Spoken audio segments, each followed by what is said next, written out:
Good morning, praise the lord. ઈશ્વરનો આભાર માનતા આવો ફરીને એકવાર પ્રભુના વચન અને મનન દ્વારા આજના દિવસની શરૂઆત કરીએ. ફરીને એ જ વચન જે આપણે પાછલા 1-2 દિવસથી જોઈ રહ્યા છે એને જ રિપીટ કરતા આજે સમાપ્ત કરવા પણ પ્રયાસ કરીશ. હું જુવાન હતો અને હવે ઘરડો થયો છું, પણ ન્યાયને તજેલો કે તેના સંતાનને ભીખ માંગતા મેં જોયા નથી. આખો દિવસ તે કરુણાથી વર્તે છે અને ઉછીનું આપે છે. તેના સંતાન આશીર્વાદ પામેલા હોય છે. ગીતશાસ્ત્ર 37મું ગીત 25મી અને 26મી કલમ.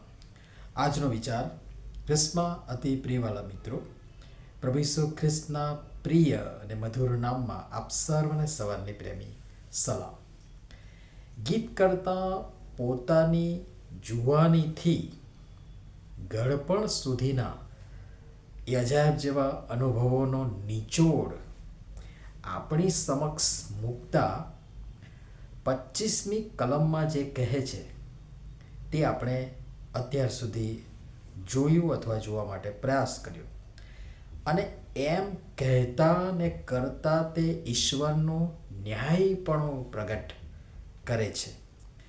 અને એની સાથે સાથે માણસ ઈશ્વરનો ભય અને બીક રાખીને ન્યાયી, શુદ્ધ, પવિત્ર અને ઈશ્વરની ઈચ્છાની યોજના પ્રમાણેનું જીવન જીવે તો ઈશ્વર તેને તો કદી તજશે જ નહીં, કિંતુ તેના સંતાનને પણ કદી કશી ખોટ પડવા દેશે નહીં. એ પણ આ બે જ એક જ કલમમાં બહુ જ સંક્ષિપ્ત રીતે એમણે વર્ણન કર્યું છે અને એ પ્રગટ કરે છે અથવા તો જણાવે છે. એટલું જ નહીં કે તેને ને તેના સંતાનને કદી ભીખ માંગવી પડશે નહીં, પરંતુ કલમ 26મી મુજબ તેનું ને તેના સંતાનોનું જીવન પણ આપનારું, મદદ કરનારું, સહાયરૂપ અને આશીર્વાદરૂપ બીજા ઘણાયને માટે એ હશે. પહેલી બાબત, આખો દિવસ તે કરુણાથી વર્તે છે. આખો દિવસ, ક્યારેક કે અમુક ચોક્કસ સમયે નહીં. બીજી બાબત, ઉછીનું આપે છે. જરૂરિયાતમંદને જરૂરિયાત મુજબ જરૂરિયાતના સમયે પોતાની પાસે હશે તો કદી ના નહીં પાડે, પણ છેલ્લે ઉછીનું પણ આપશે કે લે ભાઈ, લઈ જા, તારું કામ કાઢ, બાદમાં પાછો આપી જજે. આપણી જેમ છુપાવશે નહીં, આપણી જેમ વિચારશે નહીં કે ના યાર બગડી જશે, ઘસાઈ જાય, તૂટી ફૂટી જાય, અને એમ વિચારી આપણે આપણી પાસે હોવા છતાં પણ ના પાડી દઈએ છીએ. ત્રીજી બાબત, તેના સંતાન આશીર્વાદ પામેલા હોય છે. તેનામાં અને તેના સંતાનોમાં એ અસર જણાશે. તેઓ આશીર્વાદ પામેલા જણાશે કારણ કે તેઓ આશીર્વાદ પામેલા હોય છે. આપણા માટે શું? આપણા સંતાનો માટે શું?